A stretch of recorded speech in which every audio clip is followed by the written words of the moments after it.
हो सके तो मेरा एक काम कर दो। उद्धव ने कहा क्या, बोलो। मैं कहा मैं एक पत्र लिख के देता हूँ, तुम वृंदावन में जाके वो पत्र गोपियों को दे देना, मेरी माँ को दे देना। मैया इधर गोप बालक के जो हाल है ना गोपियों के, वो सहने योग्य नहीं है।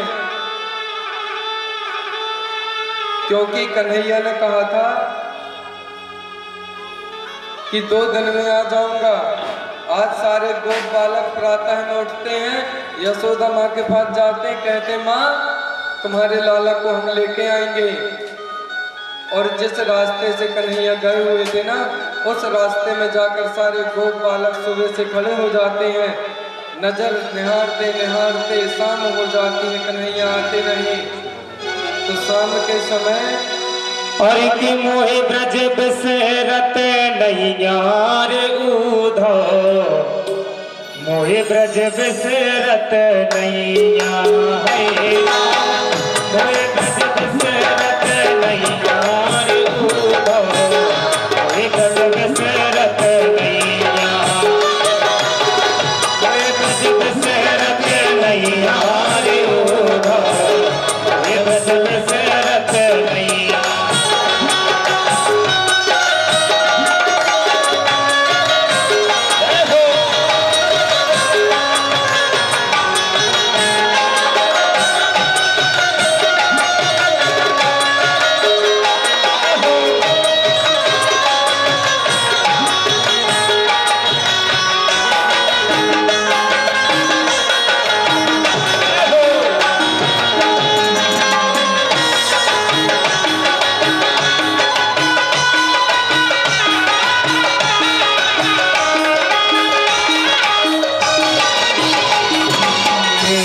बिसरे बे माई यशोदा, बिसरे बे माई यशोदा, माई यशोदा, माई यशोदा,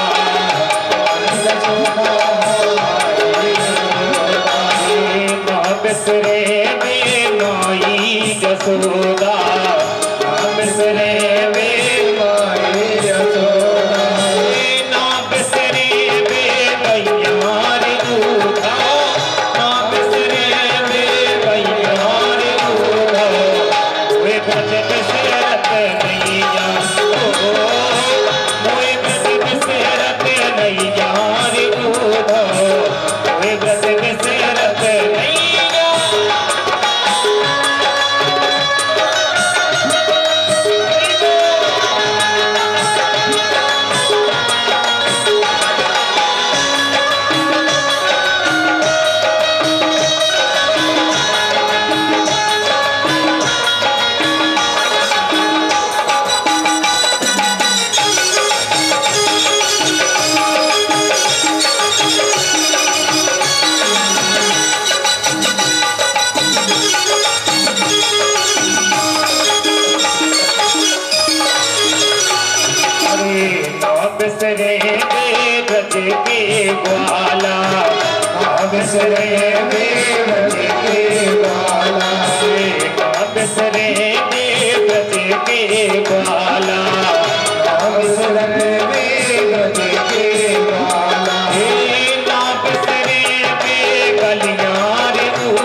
नींद आ गई। हाँ, तालियों की सेवा भी नहीं हुई। बोली बाके बिहारी लाल की जय। आज भैया सारे गोपालक जिस रास्ते से कन्हैया गए हुए थे उस रास्ते में आकर खड़े हो जाते हैं। सुबह से आते हैं, शाम तक खड़े रहते हैं। शाम को लौटकर माँ से कहते, माँ तेरा लाला आज भी नहीं आया। 2 दिन की कह के गया था, परसों की कह के गया था, बरसों बीत गए लेकिन तेरा लाला नहीं लौटा। छल कर गया माँ। वो जो गैया जिन्हें गैया चराने जाया करते थे भगवान, उन गैयों ने चरना बंद कर दिया। बछड़ों ने अपनी माँ का दूध पीना बंद कर दिया। जो माखन मिश्री गोपियां लाला को खिलाया करती थी, रोज नितम नया माखन बनाती। लगता कि आज कन्हैया लेने खाने आएगा माखन। जब कन्हैया माखन न खाने आए शाम तक ले जाके फेंक दिया करती थी, लेकिन खाती नहीं थी। उन गोपियों को आस थी कि मेरा लाला जरूर आएगा, लेकिन लाला लौटा नहीं। इधर कन्हैया ने जब उद्धव से कहा कि मेरा पत्र ले जाकर गोपियों को दे दो, तब उद्धव कहते, अरे कन्हैया मैं बृहस्पति गुरु का शिष्य, वेद वेदांत की भाषा जानने वाला, क्या वो अनपढ़ गंवार गोपियां मेरी भाषा समझ पाएंगे? कन्हैया कहते, तुम सही कह रहे हो उद्धव, तुम्हें बहुत ज्ञान है, लेकिन वो गंवार गोपियां, वो ग्वाले, उन्हें कुछ सरल भाषा में बताने का प्रयत्न करना। वो अनपढ़ हैं, वो तुम्हारे वेद वेदांत की भाषा नहीं समझेंगे। थोड़ी सरल भाषा में बताने की चेष्टा करना। आज उद्धव जब जाने लगे मथुरा से वृंदावन, तब कन्हैया ने अपनी पीताम्बरी दे दी। कहा, सुनो ये पीताम्बरी रख लो। ये पीताम्बरी रखे रहोगे ना तो मेरे सखा, मेरी गोपियां तुमसे बात करेंगी, अन्यथा नहीं तो वो गोपियां किसी से बात करना पसंद नहीं करती। जब ये पीताम्बर तुम्हारे पास देखेंगी ना तो समझ जाएंगी कि तुम कृष्ण के सखा हो। आज जब उद्धव चले हैं मथुरा से वृंदावन की ओर, शाम का समय था। एक रथ आता हुआ देखा। सारे गोप बालक इंतजार कर रहे थे कि कन्हैया आएगा। जब एक रथ आता हुआ देखा तो सारे गोप बालक चिल्लाने लगे, अरे कन्हैया आ गया, कन्हैया आ गया। दौड़ लगा दिए रथ के तरफ। मधुमंगल से भी कहा, चल कन्हैया आ गया। मधुमंगल रूठ कर गुस्सा होकर बैठा था। अरे मैं उस छलिया से नहीं मिलूंगा जब तक वो मुझे मनाएगा नहीं। मैं गुस्सा हूं उससे। ऐसे भी भला कोई छोड़ के जाता है? मैं नहीं जाऊंगा जब तक वो मुझे मनाएगा नहीं। लेकिन भैया जैसे ही रथ कुछ नजदीक और आया, मधुमंगल ने दौड़ लगा दी। अरे रूठना रोना तो मैं बाद में भी कर लूंगा, बरसों का बिछड़ा मेरा कन्हैया में मिल तो लूं।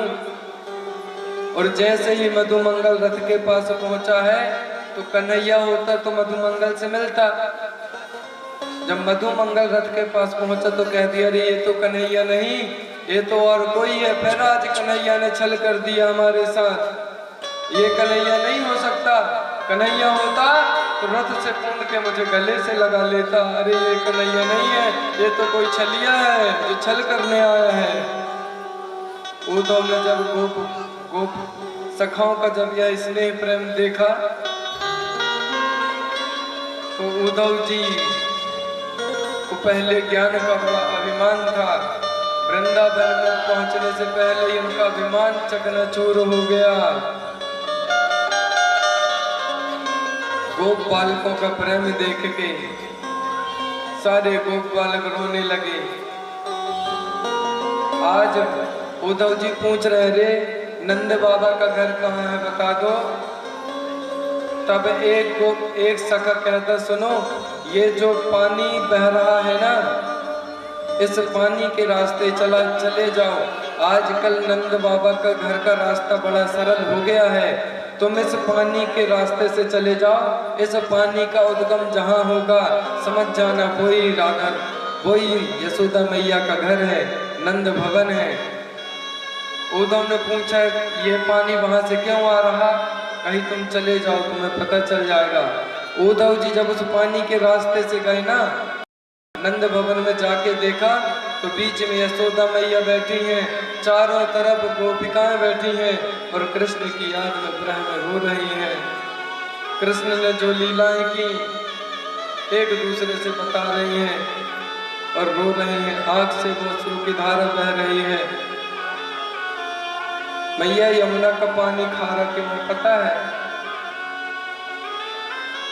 उसमें उन गोपिकाओं का वो अश्रु जल जो है यमुना जी में मिल गया है। आज उसी जल के कारण आज भी यमुना का जल खारा है। मैया जैसे ही उद्धव नंद भवन में पहुंचे हैं, रथ की आवाज यशोदा माँ को सुनाई दी, लगा कन्हैया आ गया है। बीच सभा से उठ के दौड़ के भागी, अरे कन्हैया आ गया, कन्हैया आ गया। खुशी की लहर दौड़ पड़ी, लेकिन जैसे ही बाहर आके देखा तो अरे ये तो पल भर की खुशी थी, ये कन्हैया नहीं, ये तो और कोई है। पूछा, भाई तुम कौन हो? तब उद्धव कहते हैं, माँ मैं तुम्हारे पुत्र का सखा गुरु बृहस्पति का शिष्य उद्धव हूँ। यशोदा माँ पूछती है, क्यों आए हो यहाँ? उद्धव कहते, माँ तुम्हारे बेटे ने चिट्ठी भेजी है, गोपिकाएं कहाँ हैं उन्हें देने के लिए। माँ ने कहा मेरे लिए कुछ नहीं भेजा। उद्धव कहते हैं, माँ लाला तुम्हें लिख के भेजता भी क्या, वो तो दिन रात तुम्हारी याद में रोता रहता है। यशोदा माँ कहती, फिर आ क्यों नहीं जाता?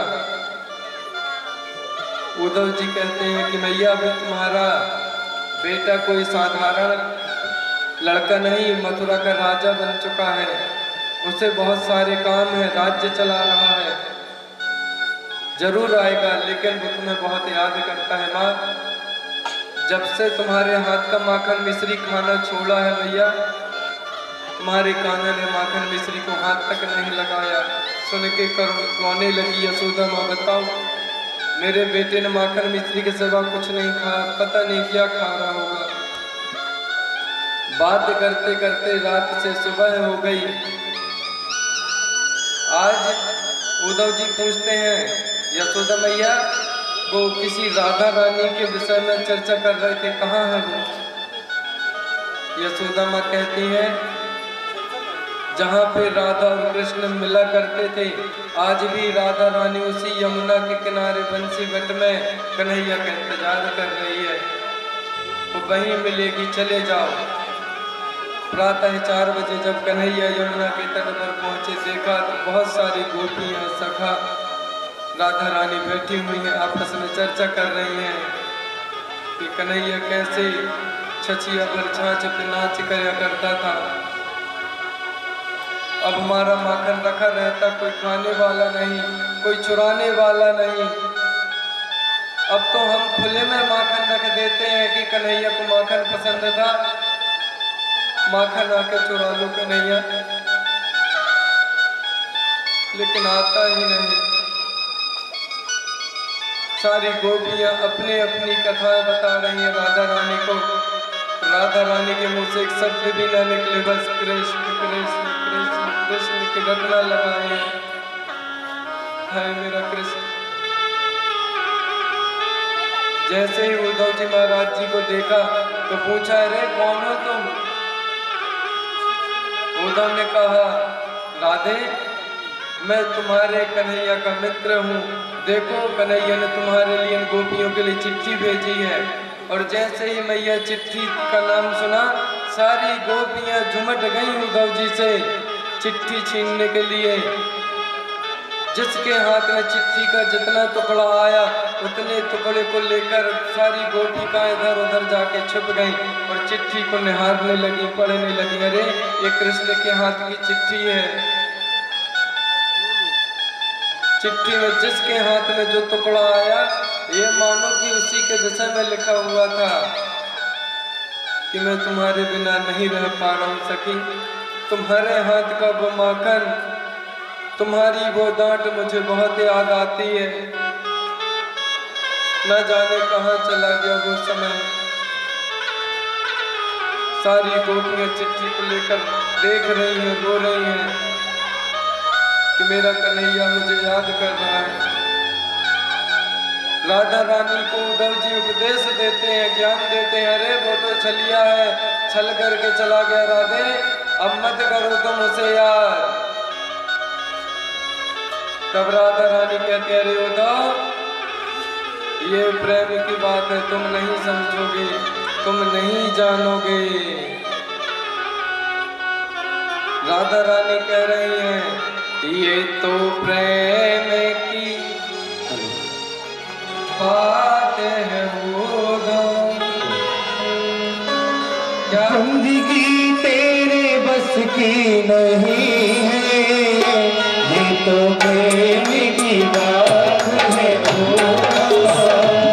जिंदगी तेरे बस की नहीं है, ये तो प्रेम की बात है बंदगी तेरे बस की नहीं है, ये तो प्रेम की बात है बंदगी तेरे बस की नहीं है। यहाँ शरीर के होते हैं सौदे, यहाँ शरीर के होते हैं सौदे, दास की इतनी सस्ती नहीं है, ये तो प्रेम की बात है बंदगी इतनी सस्ती नहीं है, ये तो प्रेम की बात है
जो असल में ही मस्ती में डूबे उन्हें क्या परवाह जिंदगी की। जो असल में ही मस्ती में डूबे उन्हें क्या परवाह जिंदगी की। अच्छा मैं दो चीज पूछूंगा, घुटने किस किस के दर्द दे रहे हैं? किसी के नहीं दे रहे, खड़े हो जाओ। घुटने दर्द कर रहा है, आप खड़े हो, सभी लोग खड़े हो जाओ, अपनी जगह में खड़े हो जाओ सभी लोग। जब तक खड़े नहीं होंगे तो भजन गान भी नहीं बोलेंगे। जल्दी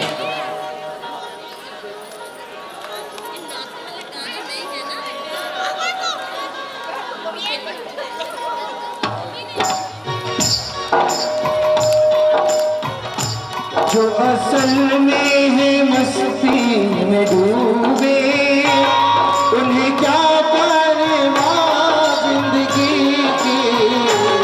जो असल में है मस्ती में डूबे उन्हें क्या परवाह जिंदगी की।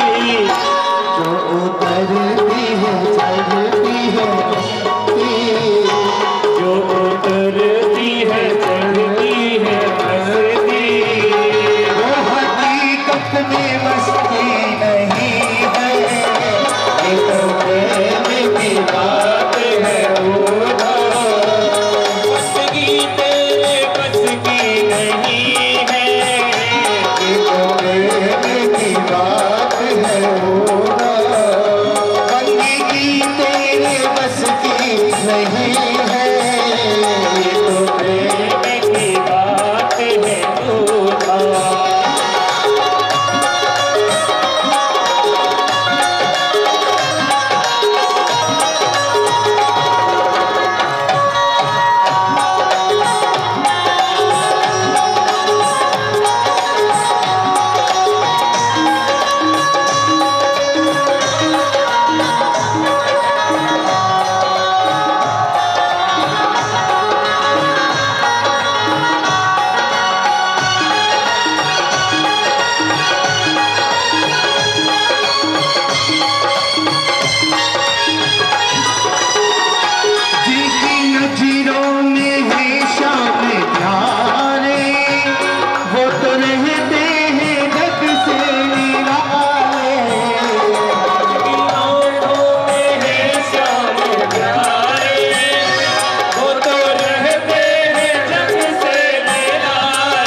जब राधा रानी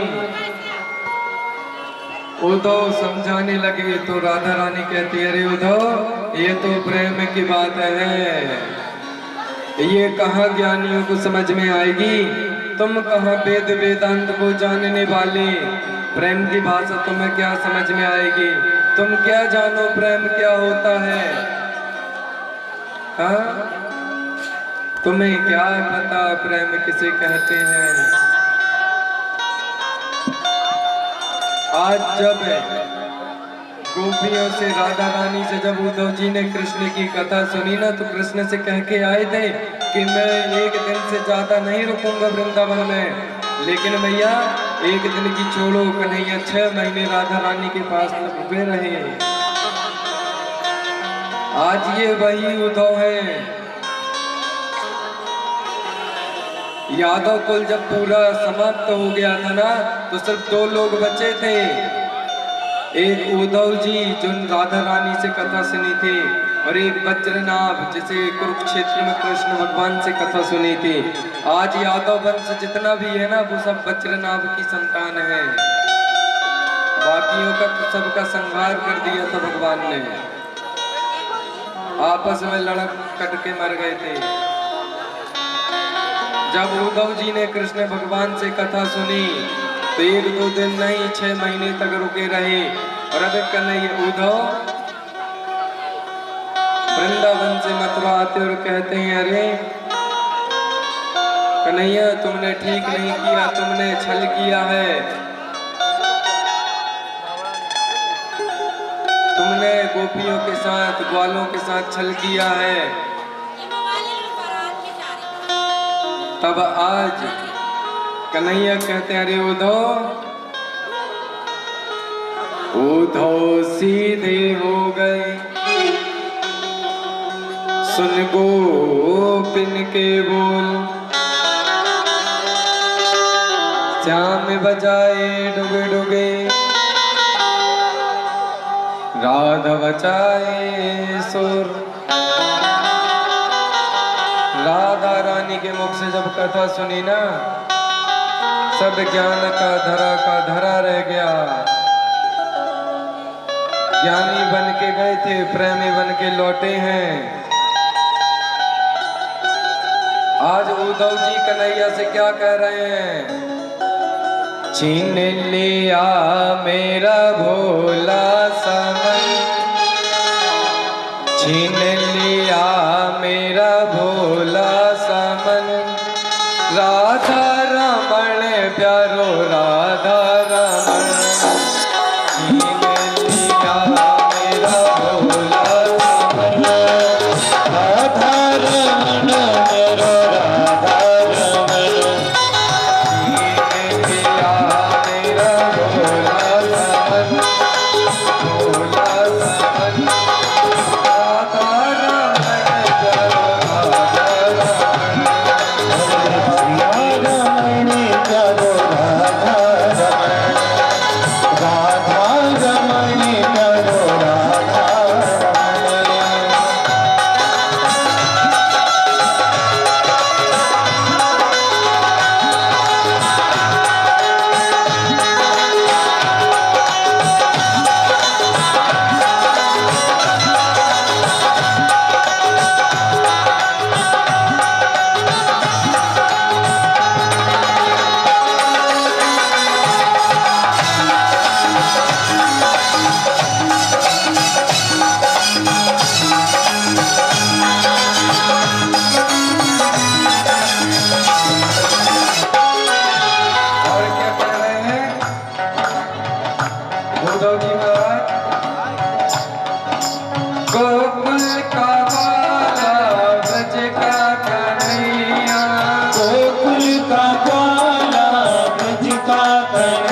राधे। और भगवान जी यमुना में क्या करते हैं? यमुना के जल से वही शाम खेले, यमुना के जल से वही शाम खेले, यमुना के जल से वही शाम खेले, यमुना के जल से वही शाम खेले, लहरों में उछले मारे जाने, लहरों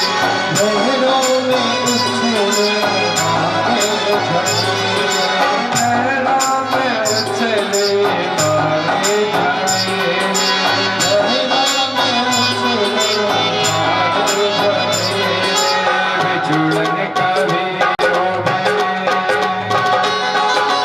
बिछुड़न कभी रोवे मोहन मिलन, राधा रमण करो राधा रमण, वही राधा रमण चलो राधा रमण, राधा रमण चलो राधा रमण।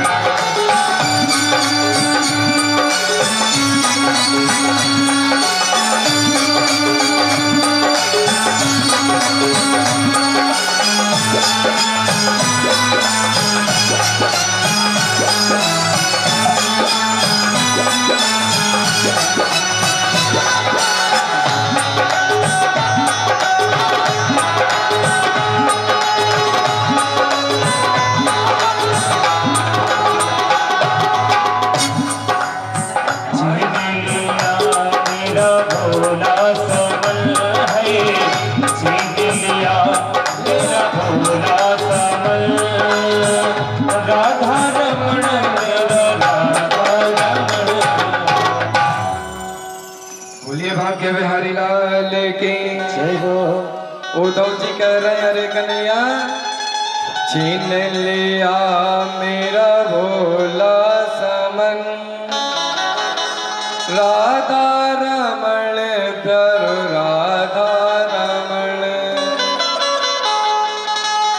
गोकुल का ग्वाला ब्रज का कन्हैया, सखियों का मोहन माँ का कन्हैया, सखियों का मोहन माँ का कन्हैया, भक्तों का जीवन। क्या है आप लोग का? भक्तों का जीवन निर्धन का धन, राधा रमण प्यारो राधा रमण। जब ये सब बातें कन्हैया ने उद्धव जी के मुख से सुनी, समझ गए इनका जो ज्ञान का अभिमान था समाप्त हो गया है। क्यों? वृंदावन में ज्ञान के लिए जगह नहीं है। किसके लिए जगह है? किसकी जगह है? वृंदावन के धाम को मरम न जाने को, डाल डाल जहाँ पात पात में श्री राधे राधे होए। वृंदावन में तो चले जाओ, राधे राधे के सिवा तुम्हें और कुछ सुनने ना मिलेगा मैया। जब इनको मालूम चल गया कि वृंदावन में ज्ञानियों की जगह नहीं है, किसकी जगह है? मनीषो व्रत योना स्यो कृष्ण पदामुश्रयः, वाचो अभिधायिनी नाम्नः, कायस्त्वप्रभादेषु। वहाँ मन में अगर किसी के पाप है तो वृंदावन जाने से कोई मतलब नहीं, क्योंकि वृंदावन में जाने के पहले अपने मन को साफ करो। क्योंकि मन में ही गंदगी भरी होती है, बाद में शरीर में। पहले मन को तो साफ कर लो। जब मन को साफ करोगे तो फिर वृंदावन में हमारे कन्हैया और राधा रानी आपको मिल जाएंगी। इसके बाद उद्धव को समझाने के बाद मथुरा में जरासंध बार बार आक्रमण करता है, एक बार दो बार नहीं 17 बार आक्रमण करता है। 18वीं बार जब देखा 17 बार कृष्ण से नहीं जीता तो ये जरासंध काल्यावन को लेके आ जाता है। जरासंध कौन है? कंस का ससुर, अस्थि और प्राप्ति के पिताजी। अपने दामाद का बदला लेने बार बार आता है। 17 बार जब नहीं जीता तो 18वीं बार काल्यावन को लेके आ गया। एक काल्यावन कौन है? काल। जब काल्यावन आ गया तो भगवान आज मथुरा से भागे हैं कहाँ? द्वारिका। और यहाँ से इनका क्या नाम पड़ा? रणछोड़। क्या नाम पड़ा? जब काल्यावन को लेके जरासंध आया है उस समय हमारे कन्हैया काल्यावन से बचने के लिए भागते हैं, एक गुफा में प्रवेश कर जाते हैं जहां मुचकुंद त्रेता युग से आंख बंद करके सोया था। क्योंकि काल्यावन को वरदान था यादव कुल में से कोई मार नहीं सकता। तब भगवान मुचकुंद के पास जाते जहां मुचकुंद सोया हुआ था। मुचकुंद को एक वरदान था कि सोते समय जब आंख खुलेगी और जो भी सामने पड़ेगा वह जल के भस्म हो जाएगा। आज जब भगवान गुफा में प्रवेश किए जहां मुचकुंद सो रहा था उसी समय काल्यावन वहां गया। तब कृष्ण भगवान ने पीछे से मुचकुंद को लात मारी, आग बबूला हो गया मुचकुंद। और जैसे ही आंख खोला तो सामने देखा कि काल्यावन खड़ा था। काल्यावन पे जैसे ही दृष्टि पड़ी मैया वहीं जलकर राख हो गया।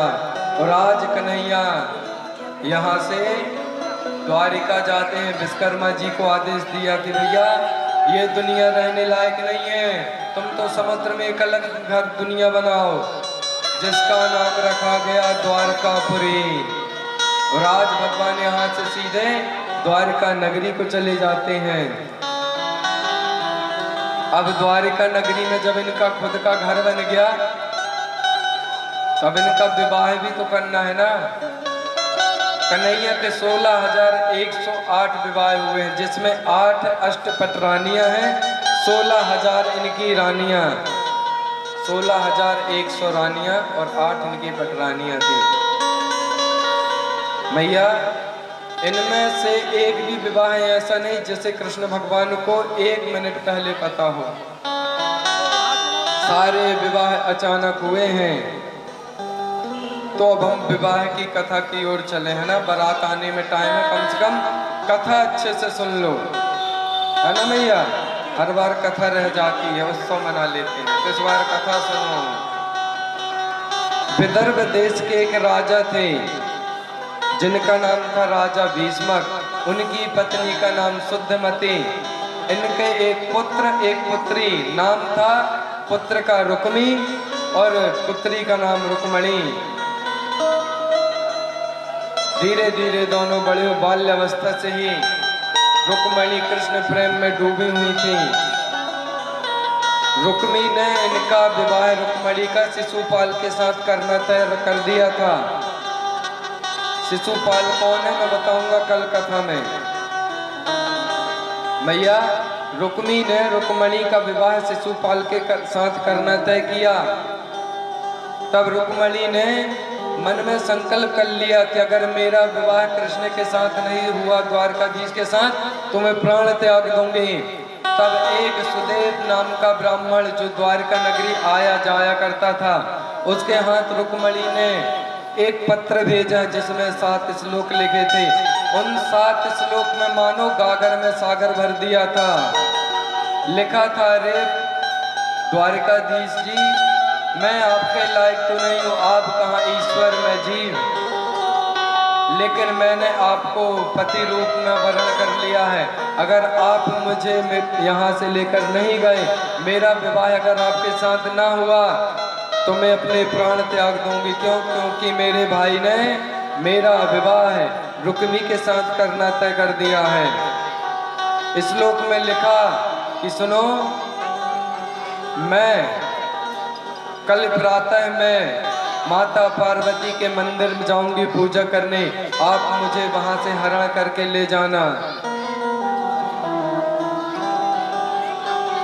हरण करके ले जाना। मैया, ये पत्र सुदेश नाम का ब्राह्मण द्वारका नगरी में ले जाता है, द्वारकाधीश को देता है। द्वारकाधीश ने जैसे ही पत्र पढ़ा, दारुक सारथी से कहा, रथ निकालो, हमें कहीं चलना है। दारुक सारथी के साथ रथ में बैठे और विदर्भ देश पहुंच जाते हैं, जहां रुक्मणी रहती है। रुक्मणी मैया बहुत सारी सखियों के साथ, सेवकों के साथ, क्योंकि रुक्मी को डर था कहीं ये भाग ना जाए, तो सेवकों के साथ रुक्मणी मैया माता अम्बा पार्वती जी के मंदिर में पूजन करने जाती हैं। और जैसे ही मैया पार्वती जी के मंदिर में पहुंची है रुक्मणी, सारे सेवक इनकी सुंदरता को देखकर मूर्छित होकर पृथ्वी पर गिर पड़े। माता रुक्मणी को देख के इतने में कन्हैया दारुक सारथी के साथ पहुंच जाते हैं और आज रुक्मणी मैया को अपने रथ में बिठालकर द्वारका नगरी की ओर प्रस्थान कर देते हैं। जब द्वारका नगरी की तरफ जाते हैं तो रुक्मी को पता चल गया कि मेरी बहन का हरण द्वारकाधीश ने कर लिया है। तब आज रुक्मी युद्ध करने जाता है, कृष्ण भगवान से युद्ध करता है। तब रुक्मणी मैया हाथ जोड़ लेती हैं, अरे स्वामी, ये क्या कर रहे हो? मेरे भाई को मार डालोगे क्या? दुनिया वाले क्या कहेंगे कि कृष्ण ने रुक्मणी के कारण रुक्मणी के भाई रुक्मी को मार दिया, और दुनिया वाले क्या कहेंगे, एक बहन ने अपने प्यार के चक्कर में भाई को मरवा दिया। रुक्मणी ने हाथ जोड़ लिया, स्वामी ऐसा ना करो। जब हाथ जोड़े तो कन्हैया ने रुक्मी को छोड़ा। उसके बाद मैया रुक्मी कभी लौटकर अपने शासन काल में अपने विदर्भ देश नहीं जाता। भगवान की भक्ति पूजा पाठ करने लगता है, क्योंकि उसे लगता है मैं मुंह दिखाने लायक नहीं बचा, मेरी बहन को मेरे सामने द्वारकाधीश ने हरण कर लिया, इसलिए रुक्मी कभी अपने देश लौट के नहीं गया। इधर कन्हैया द्वारका नगरी में पहुंचे। द्वारिका में जब पहुंचे तो बलदाऊ भैया सामने खड़े दिखे। अरे कन्हैया, तू तो अकेला गया था, इस साथ में किसको ले आया? तो थोड़ी शर्मा गए, क्योंकि छोटा भाई अपने बड़े भाई से नहीं कह सकता ना कि हम बहू ले आए तुम्हारे लिए। जब कन्हैया की नजरें झुकी तो बलदाऊ भैया समझ गए कि बहू रानी आ गई हैं।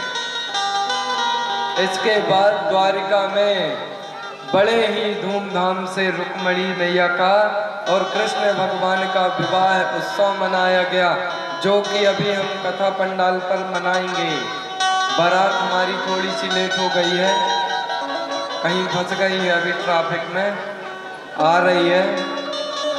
अच्छा, हम इस बार दहेज नहीं ला पाए मैया कन्हैया के लिए, आप लोग तो लाई होंगी, है ना? कौन कौन दहेज लेके आया जरा बताना, हाथ उठाओ जरा। दहेज में कौन कौन सामग्री भगवान के लिए लेके आया है? हमें नहीं चाहिए कछु, झूठा ही हाथ उठा लो, हैं? नहीं लाई, खाली हाथ चली आई हैं? भंडारा खाने। हाँ, बफर, इसलिए हमने बफर नहीं लगवाया, हमें पता था ना हम लोग खाली हाथ आओगे, काय खर्चा करें इतना, है ना? अरे आयो तो भगवान के लिए कुछ तो ले आती, खाली हाथ आ गई। कोई गाड़ी ले आता, कोई कार ले आता, हाँ, कोई घर की रजिस्ट्री ले आता, हाँ, एक आध प्लाट नाम पे कर देते भगवान के, बढ़िया सुंदर मंदिर बनाते फिर उसमें अपन। हाँ गुरु जी, तुमको दे दें सब, हाँ, लड़का बच्चन कब अच्छे, तुम्हें तो कहा हर साल आने हैं, कहूँ प्लाट, कहूँ घर, कहूँ गाड़ी, सब ले जाओ तुम, है रोड में कर दो ना मैया, हमें नहीं चाहिए। दहेज में लाने का मतलब ये नहीं तुम्हारी वस्तु नहीं चाहिए, तुम्हारी कोई सामग्री नहीं चाहिए। तुम्हें क्या लगता जो तुम्हारे पास है वो तुम्हारा है? अगले पल का ठिकाना नहीं है। पानी के बबूले जैसे जिंदगानी है हमारी, कब निकलने हम, किसी का ठिकाना नहीं है ना। कि भरोसा है अपनी जिंदगी का। हम दहेज में आपका मन मांग रहे हैं, आपका तन मांग रहे हैं कि आओ भगवान जी की सेवा करो। भगवान जी आपके ग्राम में, आपके क्षेत्र में भागवत जी भगवान पधारी हुई है। अब कल का दिन बस है, परसों तो हवन भंडारा है ना, कल सुदामा चरित्र है ना। मैया तुम्हारे दहेज में हमें तुम्हारा मन चाहिए, ना कि धन। बढ़िया झूमो नाचो, बराती बन जाओ, कुछ घराती बन जाओ। अपने घर में अपने पड़ोस की बारात में तो खूब नाच लिए, भगवान की बारात में भी ठुमका लगा लो। कौन कौन नहीं नाचेगा, हाथ उठाओ भाई जय हो। अरे कौन कौन नाचेगा, हाथ उठाना। वो तो भाई 10 मिनट बाद पता चल जाएगा कौन नाच रहा है और कौन खड़े होके देख रहा है ना। चलो हमारे भगवान की बारात बिल्कुल नजदीक करीब में पहुंच चुकी है, तो एक छोटा सा भजन और फिर उनकी स्वागत की तैयारी है ना भैया। तालियों की सेवा कौन कौन नहीं देगा बताओ। वाले आ जाते याद सताए, मेरा ये भरोसा कहीं टूट न रहे।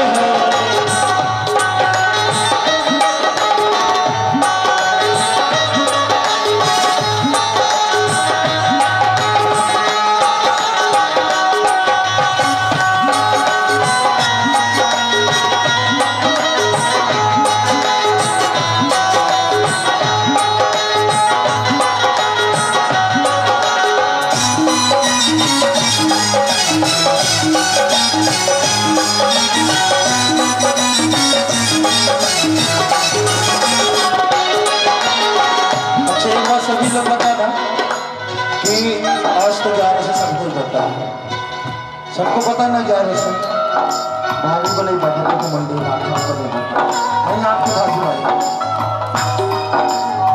11 से क्या करते हैं। हमारे आपके सभी लोगों ने नाम सुना होगा खाटू नरेश का, किस किसने सुना है? हाथ उठाने जरा। अच्छा जोरदार जयकारा लगाना खाटू नरेश।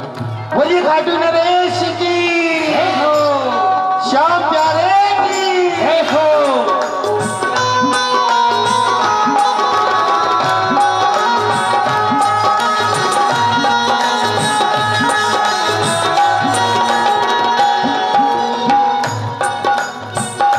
अंधेरों की नगरी में कैसे मैं पार जाऊं, शाम अब लेने आ जाओ, हौसला न जाओ।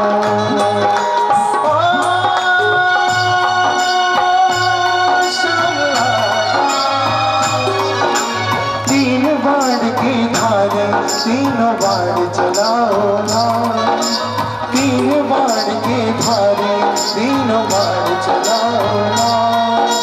मुश्किल में है दास तेरा, अब जल्दी आओ ना। 3 बार के धारे तीनों बार चलाओ ना। मुश्किल में है दास तेरा, अब जल्दी आओ ना।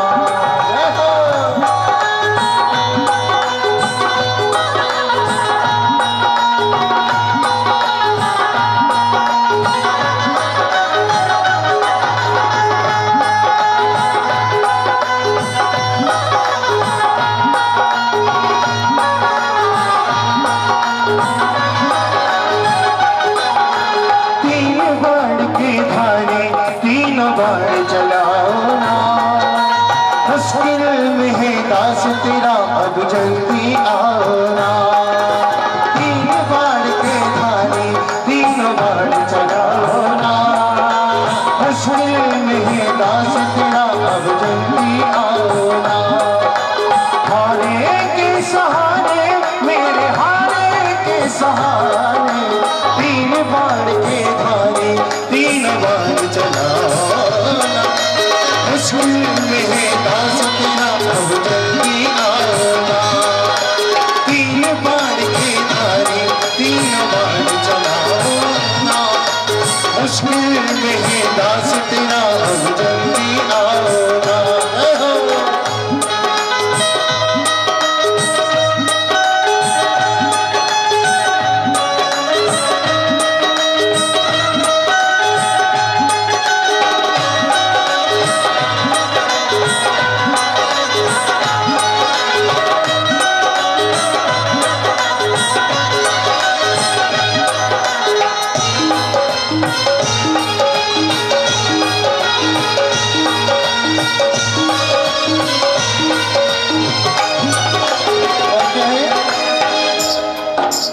किसको रिश्ते गिनवाऊं किस बात बताऊं मैं। क्या क्या जग में दिए जग ने किस घाट दिखाऊं मैं। ओ, शाम आजा किसको रिश्ते गिनवाऊं किस बात बताऊं मैं। क्या क्या जग में दिए जग ने किस घाट दिखाऊं मैं। मैंने कुछ पूछे शाम हमारा मैंने कुछ पूछे शाम हमारा कष्ट मिटाओ ना। तीन बाण के धारे तीन बाण चलाओ ना। मुश्किल में है दास तेरा अब जल्दी आओ ना। तीन बाण के धारे तीन बाण चलाओ ना। मुश्किल में है दास तेरा अब जल्दी आओ ना। बोले श्याम चौराहे की।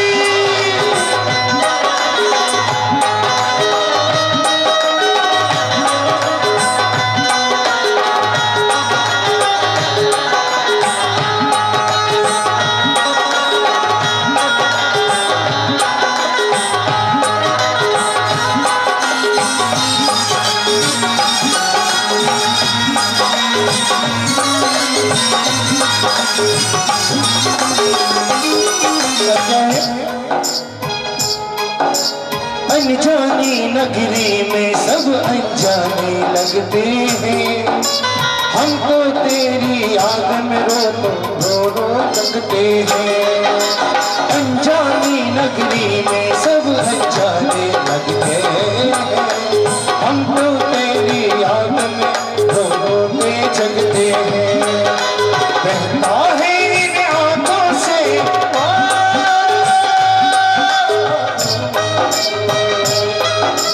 बहता है इन आंख से बाबा नीर थमाना। तीन बाण के धारे तीन बाण चलाओ ना। मुश्किल में है दास तेरा अब जल्दी आओ ना। तीन बाण के धारे तीन बाण चलाओ ना। मुश्किल में है दास तेरा अब जल्दी आओ ना। तीन बाण के धारे तीन बाण चलाओ ना। मुश्किल में है दास तेरा अब जल्दी आओ ना। हारे के सहारे मेरे हारे के सहारे तीन बाण के धारे तीन बाण चलाओ ना। मुश्किल में है दास तेरा अब जल्दी आओ ना। तीन बाण की धारे तीन बाण चलाओ ना। मुश्किल में है दास तेरा अब जल्दी आओ ना। तीन बाण की धारे तीन बाण चलाओ ना। मुश्किल में है दास तेरा अब जल्दी आओ ना।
आते जाओ आते जाओ आते जाओ आते जाओ आते जाओ आते जाओ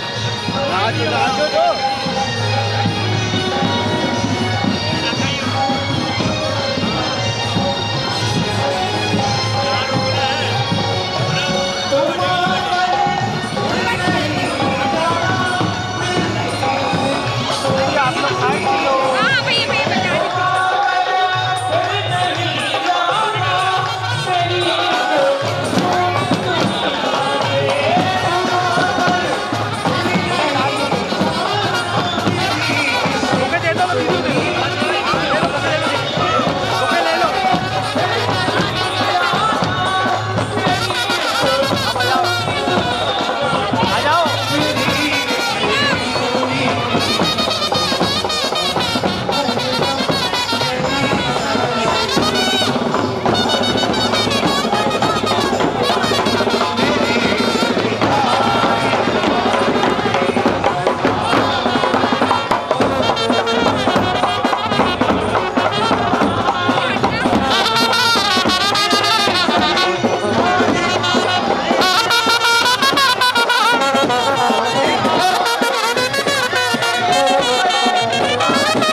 राजा तू न रे हरे का सहारा है मेरा श्याम बने हरे का सहारा है मेरा श्याम बने भक्तों का दुलारा है मेरा श्याम बने भक्तों का दुलारा है मेरा श्याम बने प्यारा समुखरा राजा हाथों धरे हरे का सहारा है मेरा श्याम बने हरे का सहारा है मेरा श्याम बने भक्तों का दुलारा है मेरा श्याम बने भक्तों का दुलारा है हरे का सहारा है मेरा श्याम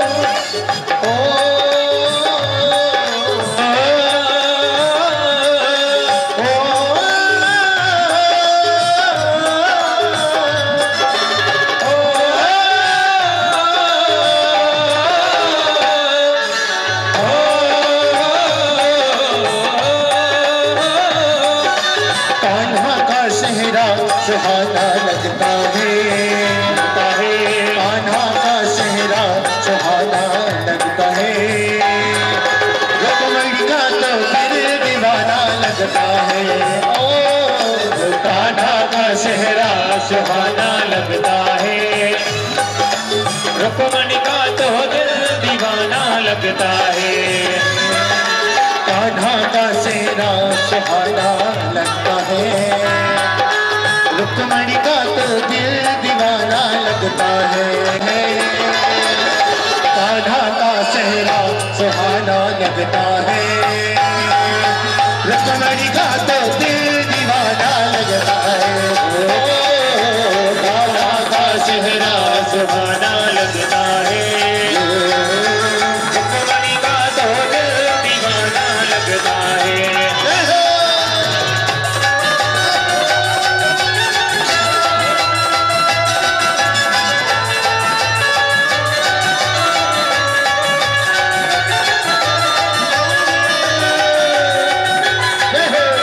मन का मोहन तू दिलदार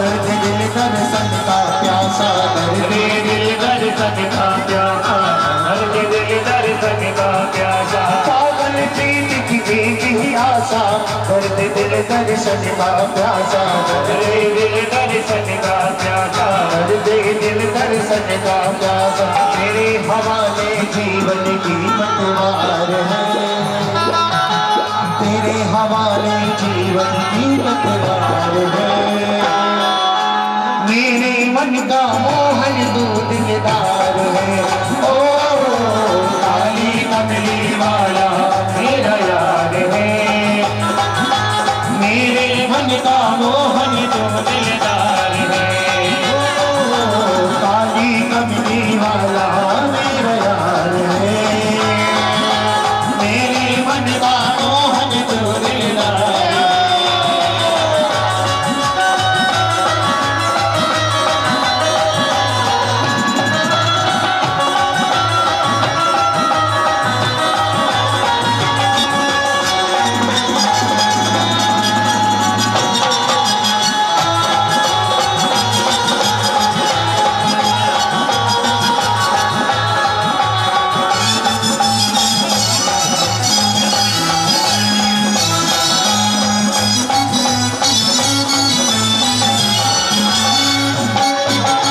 कुछ तो अपना मान लिया है ये जीवन तेरे नाम किया है